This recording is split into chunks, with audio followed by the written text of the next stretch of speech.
नमस्कार, आप देख रहे हैं सत्य हिंदी का रात 8 बजे का बुलेटिन और मैं हूं आपके साथ कृति सिंह। राम मंदिर दान विवाद में चंपत राय का इस्तीफा मंजूर कर लिया गया है। वहीं पश्चिम बंगाल में बारुईपुर कांड को लेकर ममता बनर्जी खुद सड़क पर उतर आई हैं। पंजाब कांग्रेस में अंदर खाने हलचल की खबर है। दूसरी तरफ E20 पेट्रोल नीति पर डीलर्स ने सवाल उठाकर सरकार को घेर लिया है। इन सभी खबरों पर हम आगे विस्तार से बात करने वाले हैं, लेकिन उससे पहले हमारे चैनल सत्य हिंदी के ऐप को जरूर डाउनलोड कर लीजिए ताकि आप ये बुलेटिन ऐप पर भी देख सकें। ऐप डाउनलोड करने के लिए लिंक आपको इस वीडियो के डिस्क्रिप्शन में मिल जाएगा। तो अब बिना देरी किए शुरुआत करते हैं दिन भर की बड़ी खबरों की। राम मंदिर ट्रस्ट की बैठक में चंपत राय का इस्तीफा मंजूर, कृष्ण मोहन नए महासचिव नियुक्त। बारुईपुर नाबालिग हत्याकांड के विरोध में सड़कों पर उतरी ममता बनर्जी, पुलिस से हुई झड़प। पंजाब कांग्रेस में अंदरूनी कलह तेज, राजा वारिंग के दावे के बीच चन्नी का शक्ति प्रदर्शन। पेट्रोल में 20% एथेनॉल मिलाने की नीति पर डीलर्स ने उठाए सवाल, समीक्षा की मांग। नाटो बैठक में सहयोगी देशों पर रक्षा खर्च बढ़ाने का दबाव बनाएंगे अमेरिकी राष्ट्रपति ट्रंप। अयोध्या में राम मंदिर ट्रस्ट की अहम बैठक के बाद ट्रस्ट के कोषाध्यक्ष गोविंद देवगिरी ने प्रेस कॉन्फ्रेंस में जानकारी दी कि महासचिव चंपत राय और अनिल मिश्रा का इस्तीफा मंजूर कर लिया गया है। इसके साथ ही ट्रस्ट में संगठनात्मक बदलाव करते हुए कृष्ण मोहन को नया महासचिव नियुक्त किया गया है। ये बैठक करीब 3 घंटे तक चली, जिसमें कई महत्वपूर्ण मुद्दों पर चर्चा हुई। बैठक के बाद ट्रस्ट की ओर से ये भी बताया गया कि राम मंदिर को दान में मिली कुछ वस्तुओं को लेकर जो चोरी के आरोप लगाए गए थे, वो सभी चीजें अब प्रेस कॉन्फ्रेंस हॉल में सुरक्षित रखी गई हैं। इनमें सोने की रामायण, भगवान के चरण चिन्ह और काकभूषणी से जुड़ी वस्तुएं शामिल बताई जा रही हैं। बैठक में चंपत राय और अनिल मिश्रा की भूमिका को लेकर ट्रस्ट के कुछ सदस्यों ने नाराजगी भी जताई। महंत दिनेश दास ने कहा कि उन्होंने अपना पूरा जीवन राम मंदिर के लिए समर्पित किया है, जबकि स्वामी विश्व प्रसन्न तीर्थ ने इस पूरे विवाद को मंदिर के लिए एक कलंक बताया। अब इस पूरे मामले की SIT रिपोर्ट आने के बाद ट्रस्ट अब अगली बैठक 22 जुलाई को बुलाने वाला है। तभी आगे फैसला होगा कि इस पूरे दान विवाद में आगे करना क्या है। पश्चिम बंगाल के बारुईपुर में नाबालिग लड़की के साथ हुई बर्बरता और हत्या के मामले में अब खुद पूर्व मुख्यमंत्री और TMC प्रमुख ममता बनर्जी सड़कों पर उतर आई हैं और उन्होंने कड़ा विरोध दर्ज कराया है। सोमवार शाम को कोलकाता के कालीघाट स्थित अपने आवास से ममता बनर्जी ने एक कैंडल मार्च निकाला, जिसे तुम्हारा सुर मेरा सुर जस्टिस फॉर बारुईपुर का नाम दिया गया।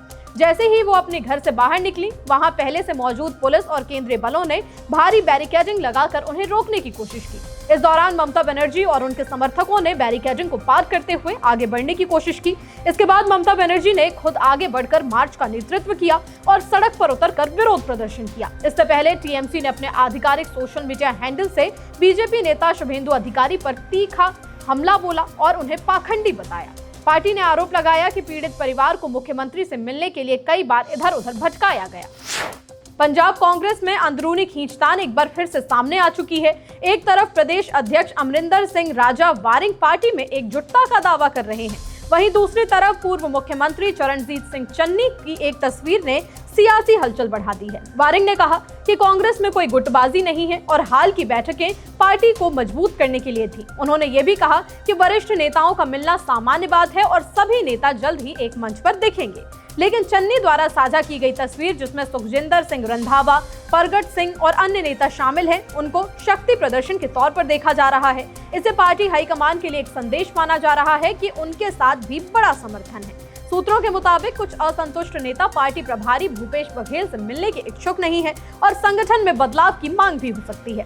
हालांकि कांग्रेस नेतृत्व अभी बड़े बदलाव के मूड में नहीं है। फिलहाल पार्टी में सार्वजनिक तौर पर एकता का दावा है, लेकिन अंदरूनी तनाव साफ दिखाई दे रहा है। अब सबकी नजर राहुल गांधी और हाईकमान के अगले कदम पर टिकी है। कांग्रेस अध्यक्ष मल्लिकार्जुन खड़गे ने केंद्र सरकार पर विदेश नीति और आंतरिक सेवाओं को लेकर हमला बोला है। उन्होंने कहा कि भारत की पासपोर्ट रैंकिंग में गिरावट और विदेशी पर्यटकों की संख्या में कमी देश की वैश्विक छवि के लिए चिंता का विषय है।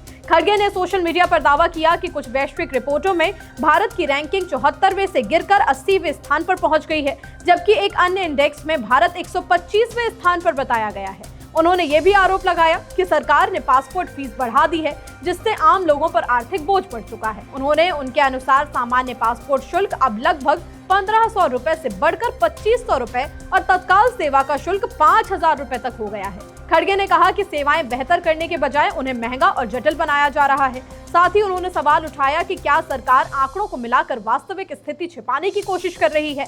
उन्होंने कहा कि अगर पासपोर्ट की ताकत और पर्यटन दोनों कमजोर हो रहे हैं तो वैश्विक प्रतिष्ठा का दावा सवालों के घेरे में है। ओडिशा पेट्रोलियम डीलर्स एसोसिएशन ने केंद्र सरकार से E20 पेट्रोल नीति पर फिर से विचार करने की मांग की है। उनका कहना है कि पेट्रोल में एथेनॉल मिलाने का फैसला डीलरों का तो नहीं होता, लेकिन नई नीति के कारण उन्हें कई परेशानियों का सामना करना पड़ रहा है।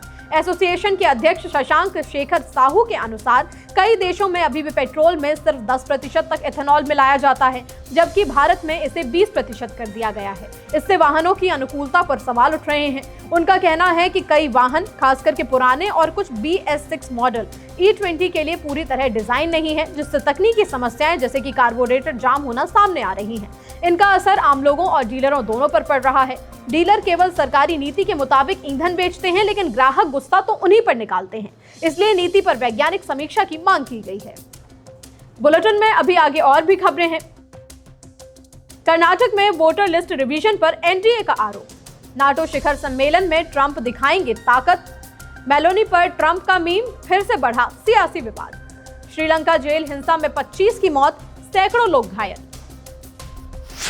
कर्नाटक में एसआईआर को लेकर एनडीए नेताओं ने आरोप लगाया है कि इस प्रक्रिया में नियमों का सही तरीके से पालन नहीं हो रहा है और अनियमितताएं सामने आ रही हैं।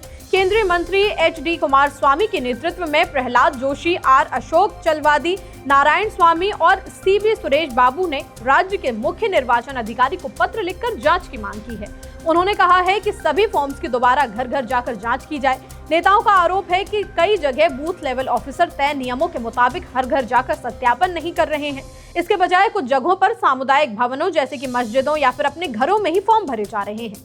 ये भी आरोप लगाया गया है कि कुछ इलाकों में व्हाट्सएप ग्रुप के जरिए लोगों को बुलाकर सामूहिक रूप से फॉर्म भरवाए जा रहे हैं, जिससे प्रक्रिया की पारदर्शिता पर सवाल उठ रहे हैं। एनडीए का कहना है कि इससे मतदाता सूची की निष्पक्षता प्रभावित हो सकती है। चुनाव आयोग पहले ही कुछ मामलों में घर घर सत्यापन के निर्देश दे चुका है, लेकिन अब इन आरोपों के बाद इस मुद्दे पर राजनीतिक बहस ज्यादा तेज हो चुकी है। चुनाव आयोग ने एसआईआर अभियान के तीसरे चरण में ओडिशा, मणिपुर, मिजोरम और सिक्किम की ड्राफ्ट वोटर लिस्ट जारी कर दी है। इस दौरान इन 4 राज्यों से करीब 22 लाख नाम हटा दिए गए हैं। आयोग के मुताबिक हटाए गए नाम ज्यादातर मृत, दूसरे स्थान पर जा चुके या फिर सत्यापन के दौरान अपने पते पर नहीं मिले लोगों के हैं। सबसे ज्यादा नाम 20 लाख ओडिशा से हटाए गए, मणिपुर में 1.5 लाख से ज्यादा नाम हटाए गए और मिजोरम में करीब 45,000 नाम सूची से बाहर कर दिए गए हैं। चुनाव आयोग ने कहा कि यदि किसी पात्र मतदाता का नाम गलती से हट गया है तो वो 4 अगस्त तक दावा या आपत्ति दर्ज करा सकता है। जांच के बाद सही पाए जाने पर नाम फिर से जोड़ा जाएगा।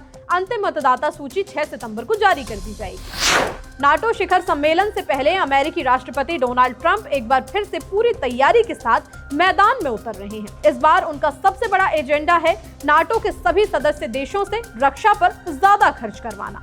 उनका कहना है कि सभी देशों को अपनी जीडीपी का 5% रक्षा पर खर्च करने की दिशा में तेजी से काम करना चाहिए।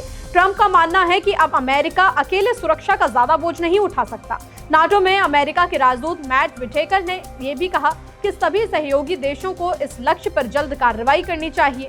सम्मेलन में रूस यूक्रेन युद्ध भी अहम मुद्दा रहेगा। ट्रंप की मुलाकात यूक्रेन के राष्ट्रपति व्लादिमीर ज़ेलेंस्की, सीरिया के राष्ट्रपति अहमद अल-शरा और तुर्की के राष्ट्रपति रेसिप तैयब एर्दोआन से होने वाली है। वहीं अमेरिका नाटो 3.0 की रणनीति पर भी जोर दे रहा है, जिसके तहत यूरोपीय देशों से अपनी सुरक्षा की ज्यादा जिम्मेदारी खुद उठाने के लिए कहा जा रहा है।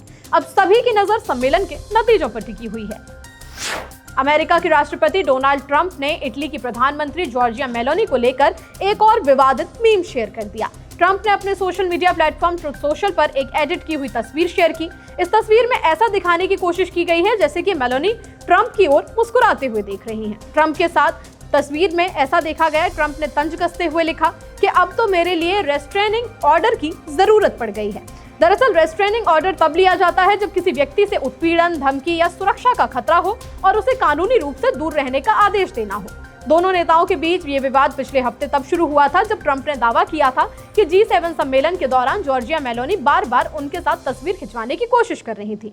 ट्रंप के इन दावों पर इटली की प्रधानमंत्री जॉर्जिया मेलोनी ने कड़ी प्रतिक्रिया दी थी। उन्होंने ट्रंप की बातों को पूरी तरह झूठ और मनगढ़ंत बताया था। अब इस विवाद का असर दोनों देशों के रिश्तों पर साफ दिखाई दे रहा है।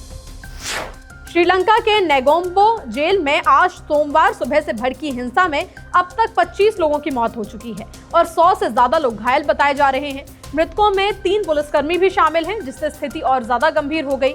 रिपोर्ट्स के मुताबिक जेल के अंदर लगातार गोलीबारी की आवाजें सुनाई दी, जिसके बाद इलाके में दहशत फैल गई। हालात को काबू में करने के लिए स्पेशल टास्क फोर्स की जेल के भीतर भेजा गया। ये हिंसा अचानक नहीं हुई, बल्कि एक दिन पहले रविवार को भी कैदियों के 2 गुटों में झड़प हुई थी, जिसमें 2 लोगों की मौत और कई घायल हुए थे। उस समय प्रशासन ने स्थिति नियंत्रण में होने का दावा कर दिया था, लेकिन अगले दिन फिर से हालात बिगड़ गए। जेल प्रशासन के मुताबिक कैदियों के 2 गुटों के बीच विवाद हिंसा की मुख्य वजह बना।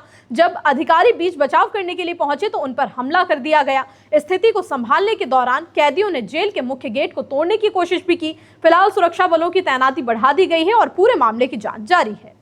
फिलहाल बुलेटिन में इतना ही। देश दुनिया की बड़ी खबरों के लिए आप बने रहिए सत्य हिंदी के साथ। नमस्कार।